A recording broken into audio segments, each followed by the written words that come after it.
आप देख रहे हैं अल्फा डिफेंस हिंदी में आपका स्वागत है।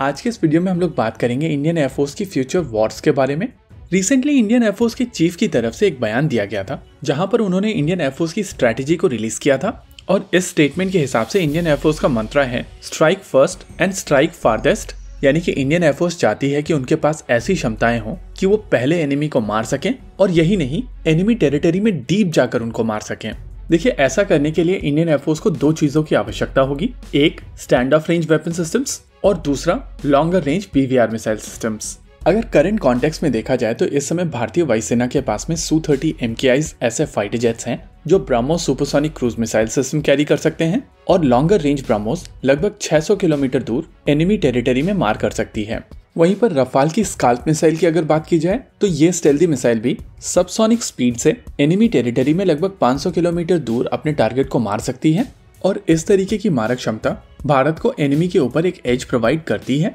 यानी कि बॉर्डर से लगभग 600 किलोमीटर दूर तक अगर एनिमी का कोई भी रेडार इंस्टॉलेशन है तो उसको भारत आसानी से टारगेट कर सकता है और एक बार अगर रेडार इंस्टॉलेशंस को तबाह कर दिया जाता है तो उसके बाद चीजें और आसान हो जाती हैं। हालांकि चीजें यहीं तक लिमिटेड नहीं है, क्योंकि एनिमी की तरफ से भी अपने हार्डवेयर के ऊपर काफी तेजी से काम किया जा रहा है और दोनों पाकिस्तान और चाइना काफी तेजी से अपने नए वेपन सिस्टम्स अपने बेड़े में शामिल कर रहे हैं। वहीं पर अगर बीवीआर मिसाइल सिस्टम्स की बात की जाए तो इस समय भारत के पास में सबसे ज्यादा लंबी दूरी पर मार करने वाली मिसाइल सिस्टम मीटियोर है। लेकिन आपको यहाँ पर यह समझना पड़ेगा कि जिस तरीके के बॉर्डर भारत के हैं उस तरीके के बॉर्डर्स पर मैक्सिमम रेंज में बीवीआर इफेक्टिव नहीं होती है, क्योंकि अगर आप स्कार्दू और कारगिल के बीच का डिस्टेंस मेजर करेंगे तो आपको समझ में आएगा कि दोनों जगहों के बीच का डिस्टेंस 100 किलोमीटर से कम का है और जिस तरीके की माउंटेनियस टेरेन इन इलाकों में है, फाइटर जेट मास्क करके काफी आसानी से दूसरे के पास पहुंच सकते हैं और इसी वजह से कॉम्बैट एयर पेट्रोल कर रहे एयरक्राफ्ट्स के पास में बहुत ज्यादा समय नहीं होता है। लेकिन अगर मैक्सिमम रेंज के साथ में बीवीआर की बात की जाए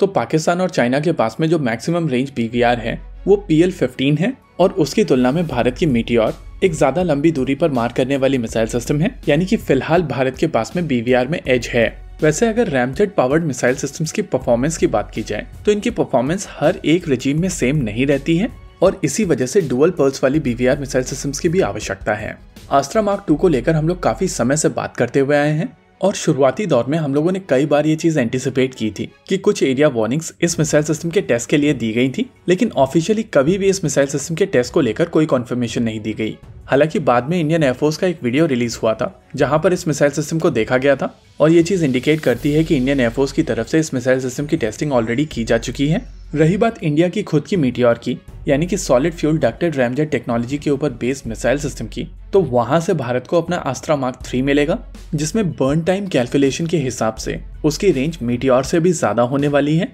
अगर टाइमलाइन की बात की जाए तो साल 2025-26 में इस मिसाइल सिस्टम की टेस्टिंग शुरू कर दी जाएगी। प्रपल्शन इनफैक्ट पहले से ही तैयार है और जिस तरीके से अस्त्रा प्रोग्राम मैच्योर हुआ है उस हिसाब से सीकर असेंबलीज को भी बनाने में बहुत ज्यादा समय नहीं लगेगा। स्टैंड ऑफ रेंज पर मार करने के लिए बहुत जरूरी है कि आपके पास में इंटेलिजेंस हो और इंटेलिजेंस के लिए रेडार्स के साथ साथ आई इन द स्काई बहुत ज्यादा इंपॉर्टेंट है। इसके अलावा इलेक्ट्रॉनिक वॉरफेयर भी एक इम्पॉर्टेंट एस्पेक्ट हो जाता है। इंडियन एयरफोर्स ऑलरेडी DRDO के साथ में मिलकर नेत्रा मार्क 2 के ऊपर काम कर रही है, जहां पर पुराने एयरबस प्लेटफॉर्म्स के ऊपर रेडार माउंट किए जाएंगे, लेकिन अभी इस प्रोसेस में थोड़ा और समय लगेगा। ये एयरक्राफ्ट कुछ ही समय पहले मॉडिफाई करके भारत लाए गए थे और इनको लेकर इस समय रेडार के ऊपर काम चल रहा है। वैसे तो इंडियन एयरफोर्स के फाइटर एयरक्राफ्ट के पास में इलेक्ट्रॉनिक वॉरफेयर इक्विपमेंट्स हैं, लेकिन अभी भारतीय वायुसेना के पास में डेडिकेटेड इलेक्ट्रॉनिक वॉरफेयर एयरक्राफ्ट नहीं है और उसको लेकर एक प्रपोजल दिया गया है जहां पर 3 एयर इंडिया के पुराने एयरक्राफ्ट को मॉडिफाई करके dedicated airborne stand of range jammers बनाए जाएंगे,